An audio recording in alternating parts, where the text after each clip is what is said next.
انتہائی اختصار کے ساتھ اسامہ صغیر،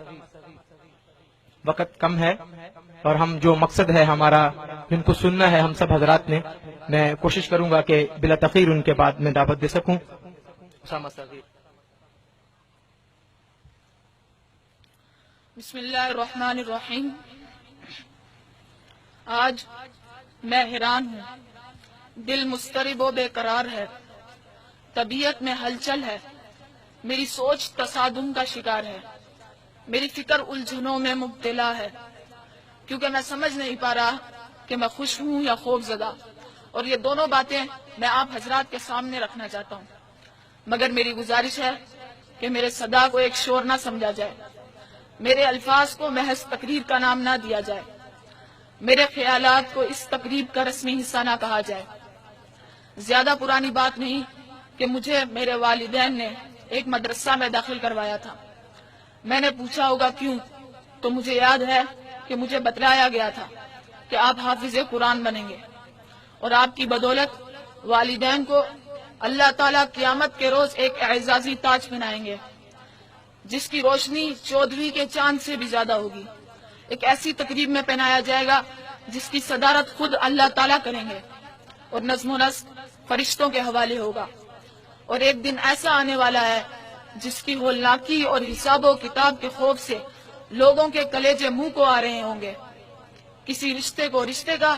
دوست کو دوست کا خیال نہ ہوگا، ماں کو بیٹے اور بیٹے کو ماں کی پرواہ نہ ہوگی۔ ایسے نفسا نفسی کے عالم میں ایک گوشہ میں ایک جماعت ہوگی جو ان تمام آفتوں سے محفوظ اور بے خبر ہوگی، اور خدا سے اس پروانے کی منتظر ہوگی کہ اب تو اس قرآن کو پڑھتا جا اور اپنی منزل پہ چڑھتا جا۔ آپ بھی اس جماعت کا حصہ ہوں گے۔ مجھے یہ بھی بتایا گیا تھا کہ آپ 10 واجب النار لوگوں کے لیے سہارا بنیں گے۔ میرا ایمان ہے کہ اللہ تعالیٰ کے احکامات سچ، میرے نبی صلی اللہ علیہ وآلہ وسلم کے فرامین سچ، اور میرے والدین کی بتائی ہوئی باتیں 100% ٹھیک ہیں۔ دعا ہے کہ اللہ تعالیٰ یہ تمام فضیلتیں مجھے، میرے والدین اور تمام حاضرین کو عطا فرمائے۔ آج جب میں الف لام میم سے لے کر والناس تک 30 پاروں کو اپنے اندر سمو چکا ہوں، تو اتنی بڑی خوشی اور اعزازات کے باوجود اپنے دل کے کسی گوشہ میں خوف بھی محسوس کر رہا ہوں۔ خوف اس بات کا کہ جب میں اپنے ہم عمروں میں بیٹھوں گا اور مجھے ان جیسی انگریزی بولنی نہیں آئے گی تو مجھے وقت ضائع کرنے کا طعنہ دیا جائے گا۔ خوف اس بات کا کہ جب میرے اسکول امتحانات میں خلاف توقع نمبر آئیں گے اور کہا لگا کر حافظوں کا مذاق اڑایا جائے گا۔ خوف اس بات کا کہ کسی فنکشن میں میرے سر پر ٹوپی اور ٹخنوں سے اوپر شلوار دیکھ کر مجھے پینڈو کہہ کر میرے لباس پر پھپتیاں کسی جائیں گی۔ خوف اس بات کا کہ پوری دنیا میں لاکھوں چوروں، ڈاکوؤں اور قاتلوں میں سے اگر کوئی داڑھی والا نکل آیا تو اس کا طعنہ بھی مجھے دیا جائے گا۔ اپنے دل کو ذرا اور ٹٹولوں تو ایک غصہ میں غم بھی ہے جو مسلسل بڑھ رہا ہے اور دیمک کی طرح میری خوشیوں کو کھوکھلا کیے جا رہا ہے۔ غم یہ ہے کہ آج سے میرا شمار ان لوگوں میں ہونے لگے گا جسے پاکستان کا ہر بڑا چھوٹا، ان پڑھ، جاہل، دقیانوس،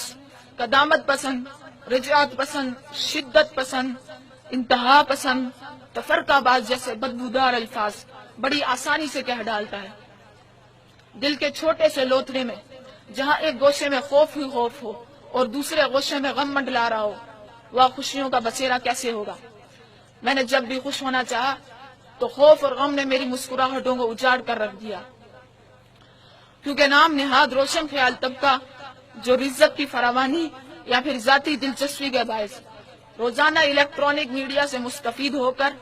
اپنے علم میں اضافے کے ساتھ ساتھ ان کی معلومات پر یقین محکم بھی رکھتا ہے، ان کی نظر کرم میں صرف دہشت گرد ہی نہیں بلکہ تمام موجودہ ملکی مسائل اور ترقی کی راہ میں رکاوٹ میں اور میرے ہم نوا ہیں۔ اگر آپ حضرات کی اجازت ہو اور دل پر ہاتھ رکھ کر سن سکیں تو میں یہاں تک بھی کہنے کی جسارت کروں گا کہ داڑھی، مولوی اور حافظ قرآن کے بارے میں ہمارے ہی خیالات نے اسلامی جمہوریہ پاکستان میں ایک غیر مسلم قوم کو اس قدر موقع فراہم کیا کہ انہوں نے ایک نہتے بے قصور پر اس لیے ڈنڈے برسائے کیونکہ وہ دیندار ہے،